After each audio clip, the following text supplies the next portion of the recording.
Bismillahirrahmanirrahim. Assalamualaikum dan selamat pagi. Semoga semua sihat-sihat. Sahabat-sahabat, pernahkah kita terfikir dalam keadaan kita susah dan senang, keadaan yang kita berada pada titik yang paling kita susah, kita lemah, dan kita seolah-olah tak ada apa-apa pertolongan dan bantuan. Dan ketika saat itu, apa yang sewajarnya kita lakukan? Jadi dalam sesi motivasi kita pada pagi ini, mari sama-sama kita dengar. Saya akan mereaction satu video daripada Ustaz Adi Hidayat, daripada channel beliau sendiri, Ustaz Adi Hidayat Official, yang bertajuk Amalan Dikala Tidak Ada Solusi dan Jalan Keluar. Jadi tanpa membuang masa lagi, jom kita sama-sama tengok.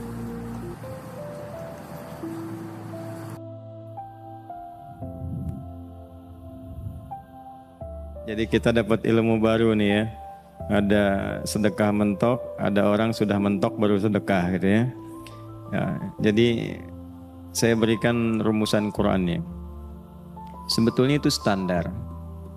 Yang paling standar di dalam ujian Allah kepada manusia, supaya ada nilai rasa dalam diri kita bahwa kita itu punya Allah.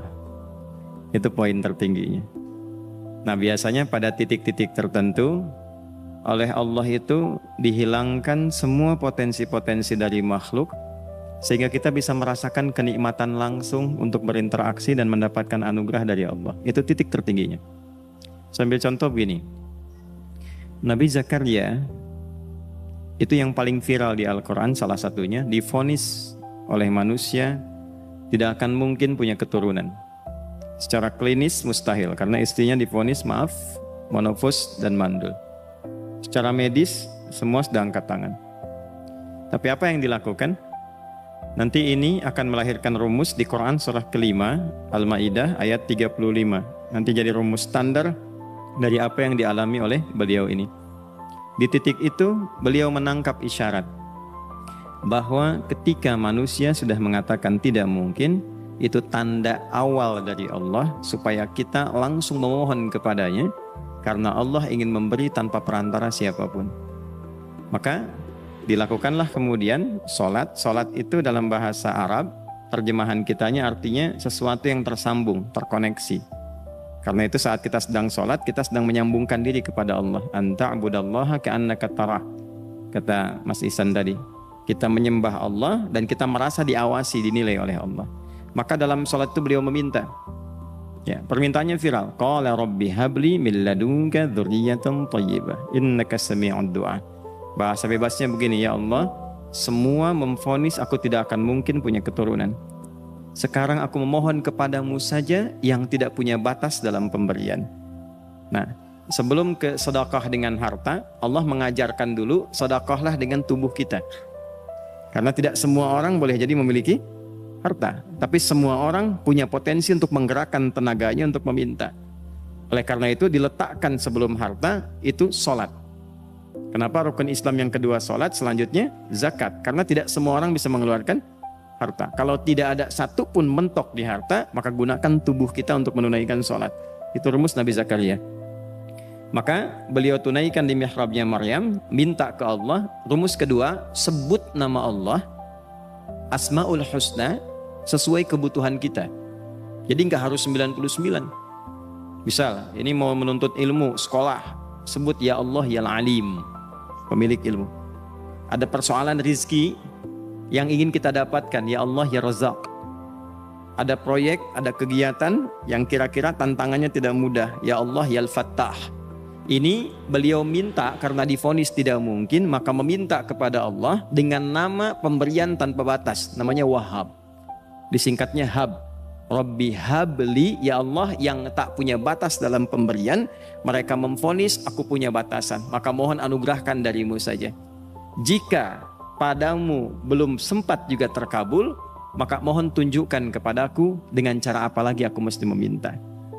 Maka dalam situasi mentok itulah kemudian turun langsung jawaban.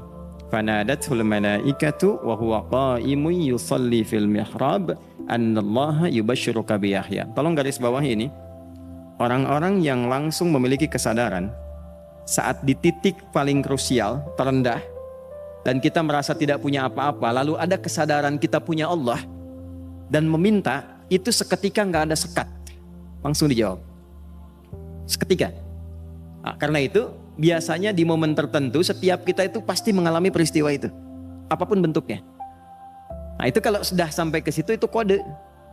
Jadi di Islam tuh nggak ada pesimis, ya tidak ada pesimis, dan jangan pernah melarutkan diri pada sebuah vonis, sudah ini nggak mungkin, nggak akan dikabulkan. Nah itu jebakan setan. Karena declare pertama iblis ketika melakukan kesalahan itu kalimatnya jelas.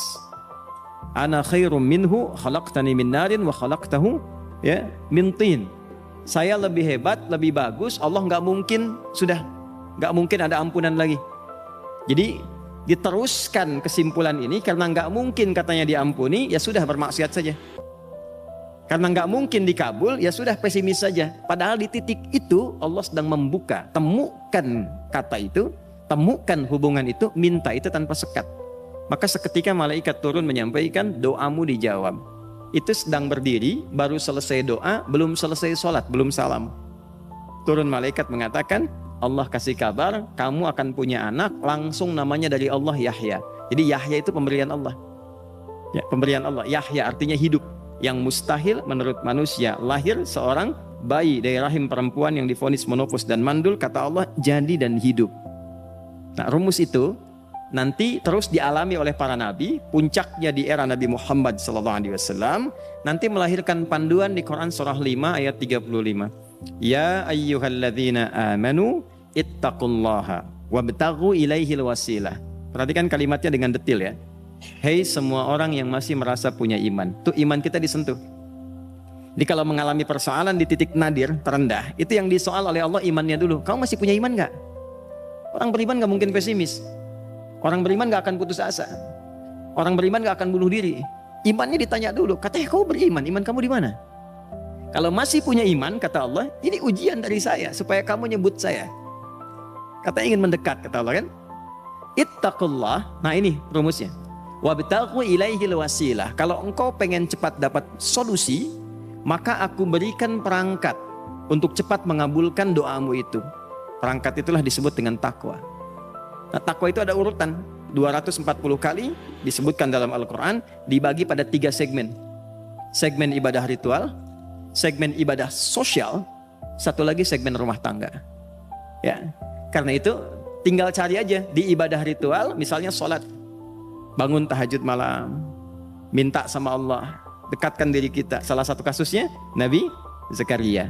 Ya, itu poin yang pertama. Yang kedua nanti ada maliyah sosial, itu yang tadi dipraktekkan, sedekah dengan harta. Ya, tidak harus banyak, yang penting Allah minta apa, ikhtiarkan, nggak akan dilihat berapapun nilainya. Yang dilihat itu ada nggak kemampuan mengimplementasikan imannya, itu poinnya. Titik itu, ya. Yang ketiga nanti di keluarga. Urutan pertama orang tua. Kata Ibnu Abbas radhiyallahu taala anhuma, tidak ada satupun aku melihat amalan tertinggi yang menarik perhatian Allah untuk memberikan ampunan pada orang taubat atau mengabulkan doa dengan cepat kecuali berbakti pada orang tua. Dan kisahnya viral sekali di Al-Bukhari, 3 orang terjebak dalam gua, kemudian tertutup batu besar karena berteduh hujan, tapi tertutup batu besar. Lalu ketiganya mendorong, tidak pernah bisa mengeluarkan tenaga yang mampu mengeluarkan mereka dari batu itu. Gak bisa gerak. Satu di antara 3 orang ini mengusulkan, sudah ini tanda dari Allah. Jangan gunakan kekuatan kita lagi, kita diminta menggunakan kekuatan yang Allah berikan. Coba kita cari amalan rumus takwa tadi.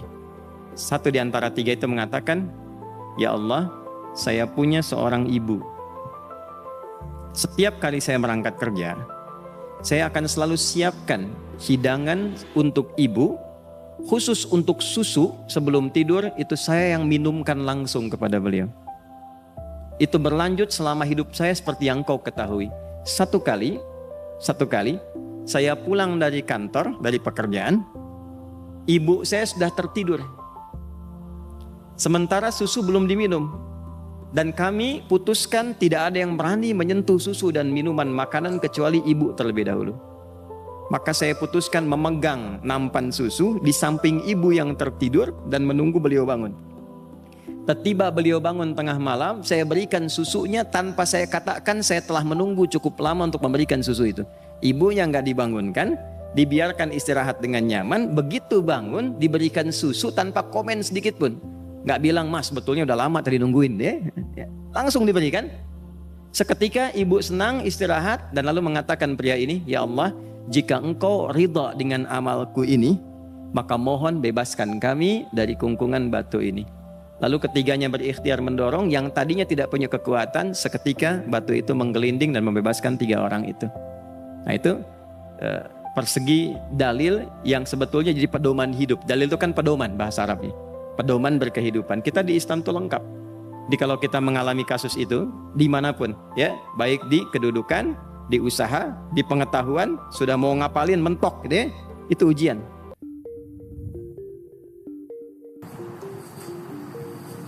Okey, alhamdulillah. Tadi kita dah tengok video daripada Ustaz Adi Hidayat berkaitan dengan satu kisah yang cukup menginspirasikan dan memotivasikan kita, berkaitan dengan kisah yang Allah SWT viralkan, tularkan dalam Al-Quran.